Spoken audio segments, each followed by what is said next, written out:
विलायक और विलय। ठीक है, अब ये तीनों चीजें हैं क्या, इसका मतलब क्या है, तो हम रटने से बजाय हम लोग क्या करेंगे, इसको एक एक्टिविटी से समझ लेंगे ये तीनों चीजें में क्या अंतर होता है। ठीक है, सबसे पहले हमने एक ग्लास लिया, जैसे यहाँ पे आपके बन रहा है, तो हमारे पास क्या है, बीकर है।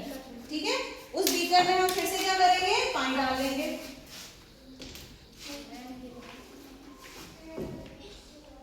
वैसे आ जाए कोई बात नहीं, चलो पानी इसमें हमने क्या करा, इसमें पानी डाल दिया। ठीक है, अब क्या करेंगे हम, इस पानी में हमारे पास देखो, अब इसमें पेट्री डिश में हमारे पास क्या है, जो हमने अभी एक्टिविटी करी उससे बचा हुआ थोड़ा सा क्या है, नमक है। अब इस सारे नमक को हम क्या करेंगे, इस बीकर में जिसमें हमने पानी लिया है, इसमें हम क्या कर देंगे, इसको डाल देंगे। ठीक है, ये डाल दिया। अब with the help of glass rod, मतलब हम ग्लास रॉड की मदद से इसको क्या करेंगे, स्टर करेंगे, मिलाएंगे। ठीक,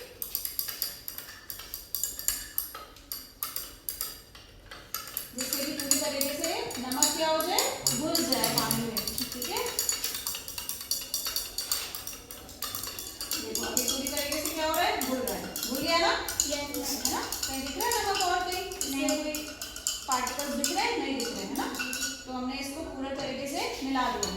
अच्छा अब ये बताओ मुझे कि हमने इसमें पानी की क्वांटिटी के बेसिस पे आपको बताना है। क्वांटिटी का मतलब होता है मात्रा, कि मात्रा हमने किससे ज्यादा ली।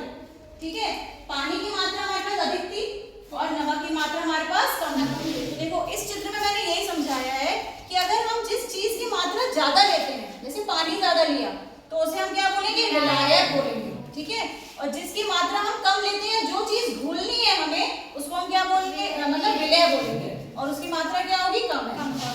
ठीक है, अब जैसे मान लो अगर हम इसमें चीनी मिलाते हैं, तो चीनी भी क्या होता है, विलय होता, और पानी हमारा क्या होता है, विलायक होता। क्या होता है, विलायक, और चीनी क्या होती है, हमारी विलय। इस केस में हमने क्या लिया है, नमक लिया है, तो नमक क्या है, विलय, और पानी क्या है, विलायक है। ठीक है, तो इन दोनों का जो घोल बना, जब ये दोनों चीजें मिल जाएंगी, कम और ज्यादा, तो इससे क्या बनेगा, विलयन बनेगा।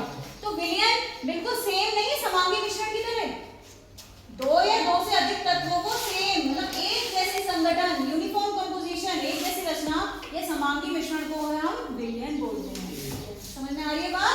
तो हम समांगी मिश्रण को ये विलयन बोल सकते हैं। जैसे मैंने आपको कल बताया था कि अगर अल्कोहल होती है या स्पिरिट होती है, स्पिरिट बताई थी ना, स्पिरिट में हमने कितना परसेंटेज बताया था कि अल्कोहल होता है और कितना परसेंट जल होता है, बताया था, किताब में देख के बताओ जल्दी से। 90% क्या है, अल्कोहल है, और 10% क्या है, पानी।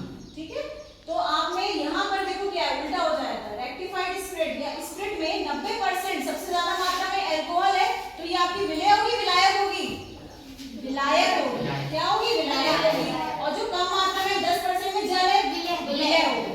ठीक है, और अगर हम अल्कोहल वैसे ले लें, उसमें क्या होता है, कितना परसेंट होता है, फ्रेंड्स 20% क्या है यहाँ पर, अल्कोहल है, और बाकी के 80% क्या हो गया, जल हो गया। तो जो 20% जल, 20% जो अल्कोहल हुआ वो हमारी क्या होगी, विलय हो गई, और जो 80% जल हुआ वो हमारी क्या होगी, विलायक होगी। समझ में आ गया?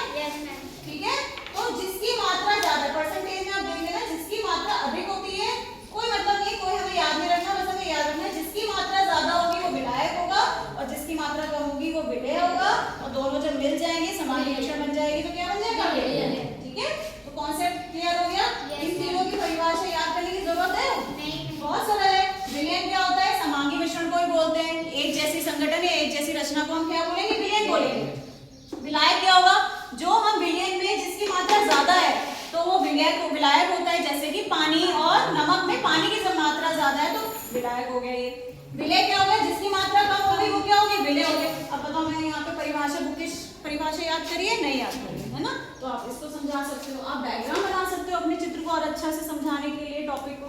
बस ये हो गया हमारा, 3 चीजें आपने समझ ली, विलयन, विलायक और विलय।